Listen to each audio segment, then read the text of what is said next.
Record button on. Now bring this up. Everybody hear me okay? The audio is great. I always like to check that. So where were we? Oh yeah, I remember. We're talking about the seventh parami, truthfulness, integrity. And as we've been practicing and learning this year, the paramis are not entirely about meditation. They are qualities and powers. They're powers that help us to live more authentically, to live with more presence in our families and in our communities. They're powers. They can grow as we cultivate and nurture them.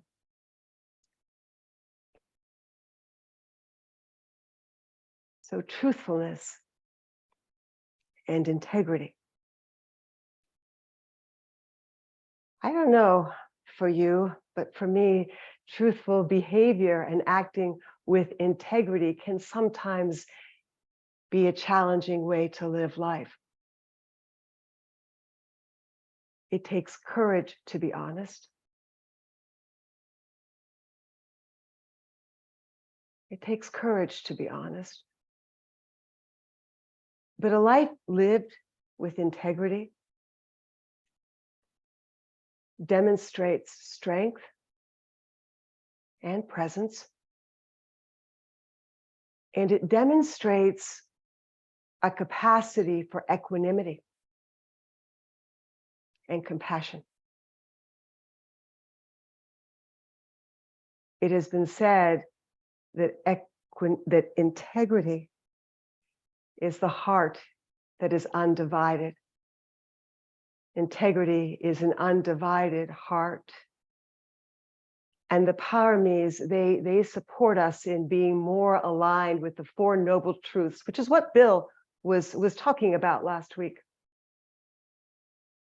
That one of Buddha's very first teachings was that the source of our suffering comes from our attachments, wanting something to be other than it is.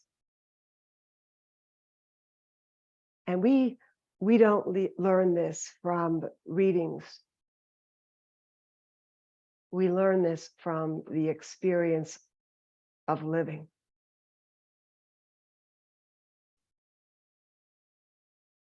And as we deepen our practice, we become a little more hip to what's coming through and all the little tricks and habits that our minds play or we do in order to maintain some illusion of control, right?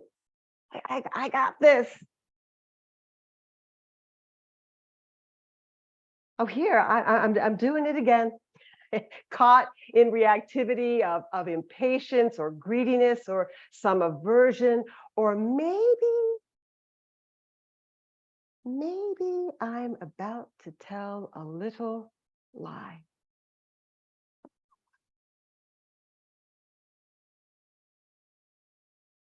Trying to orchestrate a conversation or maybe a feeling, some way that may be a little more comfortable or a little less uncomfortable, or maybe the trying to help the other person to be in less distress. And in that way, it's well-meaning for sure. For sure. But we grow more understanding that it's inherently limiting and limited. And we get a little more clarity about what's really driving this little white lie. What's really going on?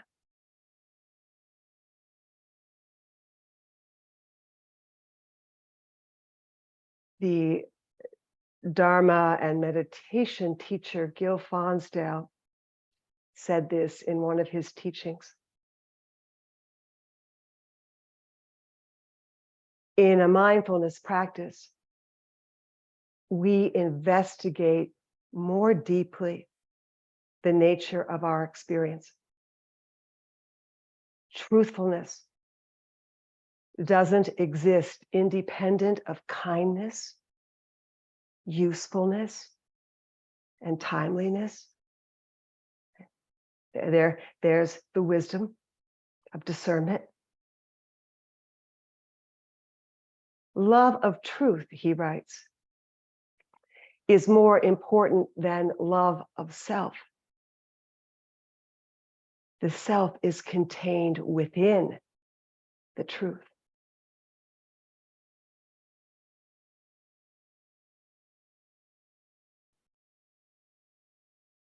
There are so many kinds of untruths. And for sure today, I'm not talking about the lies where there's physical danger or violence. I'm not talking about that today. I want to spend a little more time talking about the seemingly harmless lies. The lies that we may say to spare someone a difficult feeling, even if that someone may be ourselves.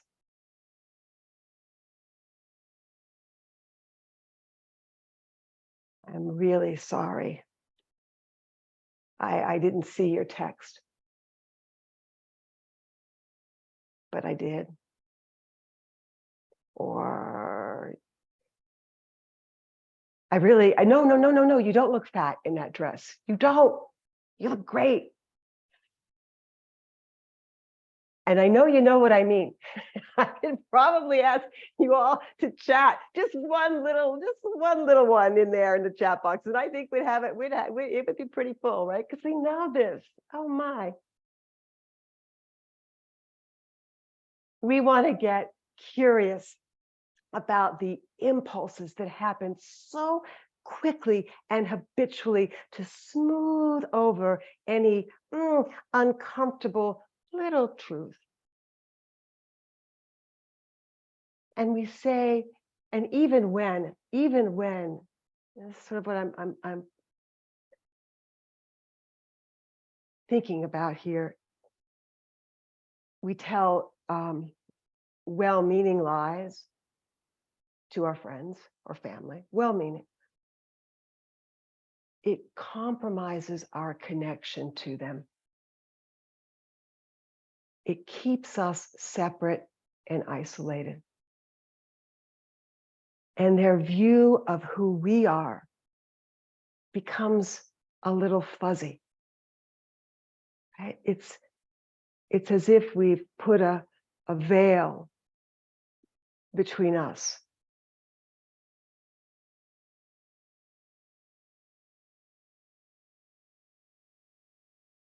Is the temporary comfort worth the disconnection and isolation?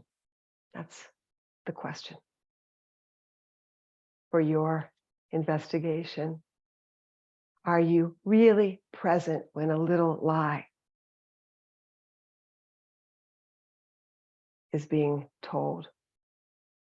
And it is a strategy we've learned.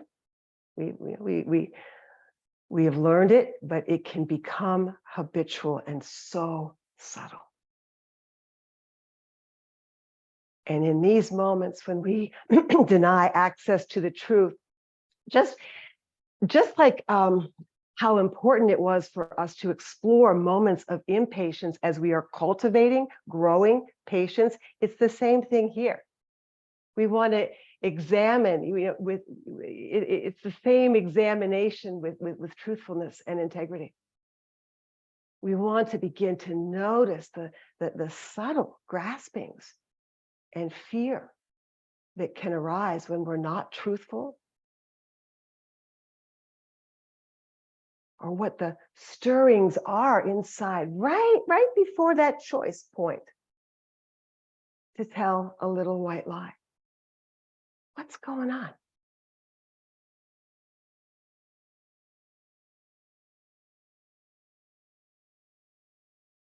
Some of you may know of a man named Sam Harris. He's a neuroscientist, a philosopher. He writes about ethics and spirituality and climate change and just about anything and everything. I don't believe he says he's a Buddhist, but he talks a lot about living a spiritual life without believing in a deity on. And he wrote this little book. It's 21 or 24 pages. It's entitled Lying. And you can get it on a PDF. I'll put it in if people are interested. And in this book, he shares, he asked people to write in a lie that was told, a well-meaning lie, but nonetheless had an impact on their lives. I'm going to share this story that a woman wrote about a lie that was well-meaning. She writes, "My mother was diagnosed with MS when she was in her late 30s. And her doctor thought it was the best to lie and tell her that she didn't have MS. He told my father the truth. My father decided to keep the truth to himself because he didn't want to upset my mother or the 3 children. Meanwhile, my mother went to the library to read up on her symptoms and diagnosed herself with MS. She decided not to tell my father or their children because she didn't want to upset anyone. And 1 year later, when she went to the doctor for her annual checkup, the doctor told her she had MS.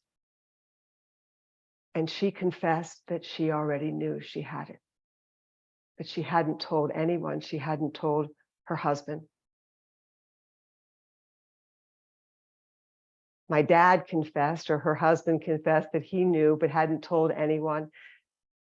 So they spent a year with a secret and without each other's support.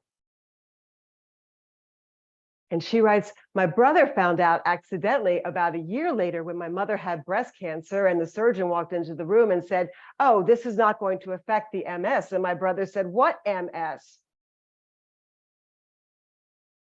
She says, I think it was a couple of more years before anyone told me or my sister about my mom's MS. And then she says, rather than feeling grateful and protected, I felt sadness that we hadn't come together as a family.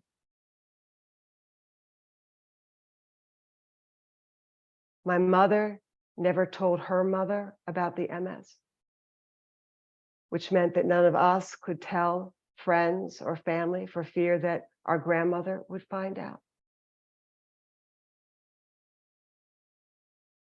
And she ends by saying, I think she deprived herself, well-meaning, but of the opportunity to have a closer relationship with her mother.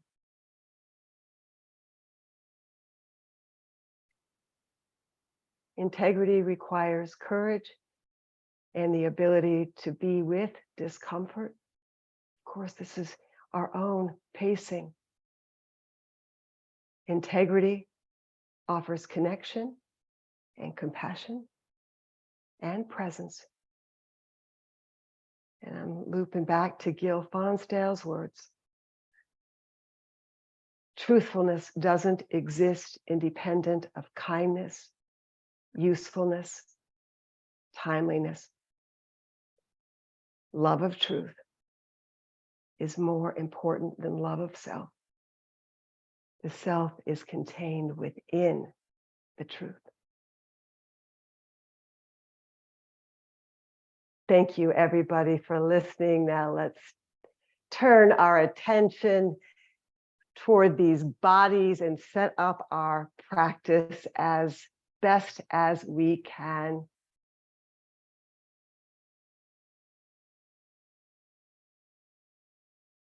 Take a moment, take a few, take as many as you need.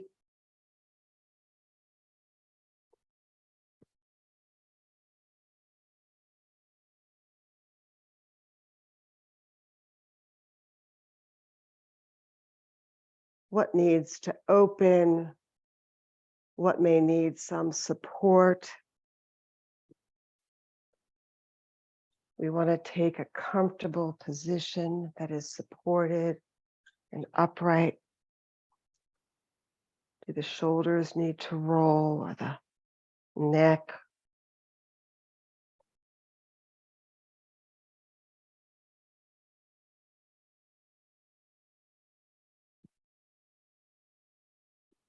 Does the face need a little massage?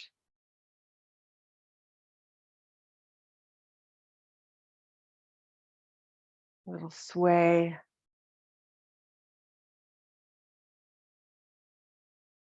Mm. And whenever you're ready in your time,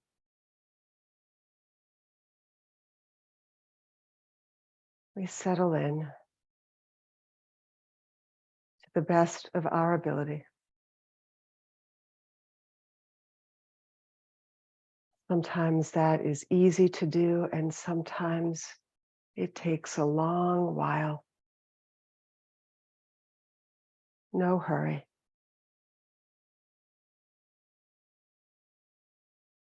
And eyes can be opened or soft gaze down.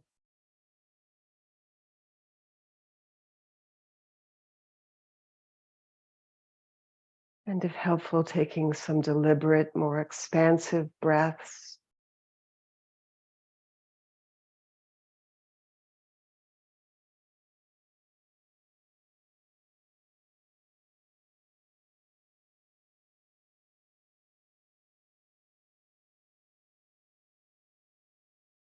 Maybe hanging out with the exhale a little while longer.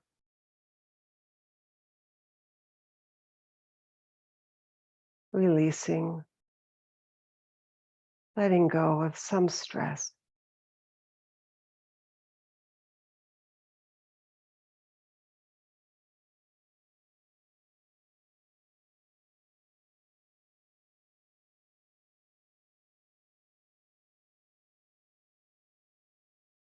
Feeling for whatever comfort or ease is available for you.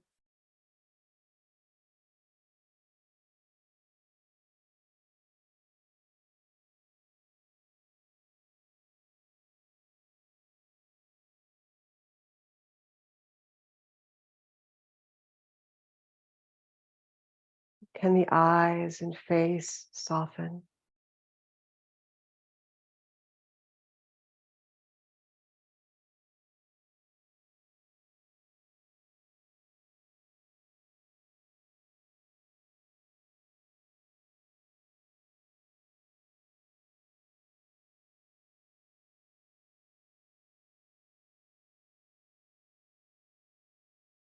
And for this little while, can feelings and thoughts be like the clouds in the sky that come and go, or the ripples on a pond?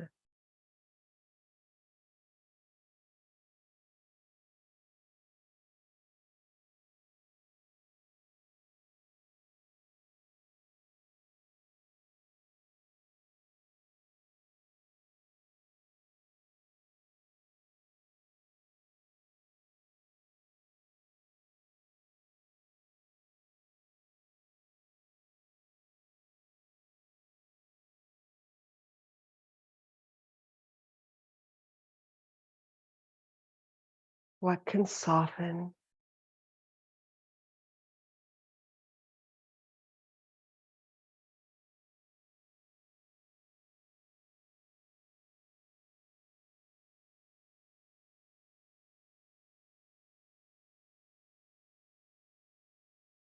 What needs to be held with some kindness and care today?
And if the mind is drifting or distracted, allowing the breath to invite you back to presence.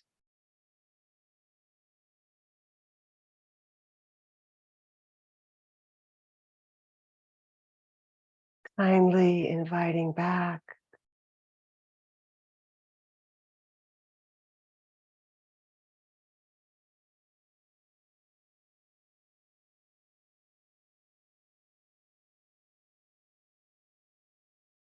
what needs to be held with some kindness and care today.